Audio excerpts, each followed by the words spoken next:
Eso sí, no por mucha diferencia.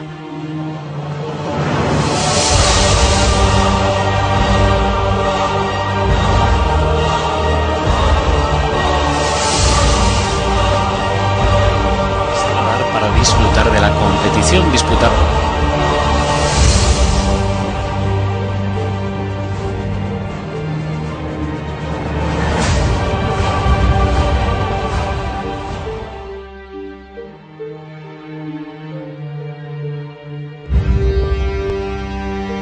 Un importante número de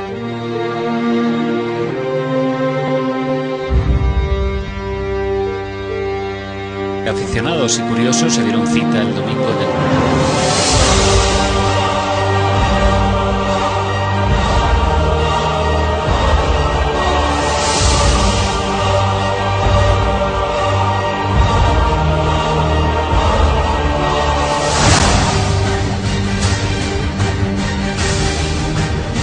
Pilotos, equipos y público en general quedaron absolutamente encantados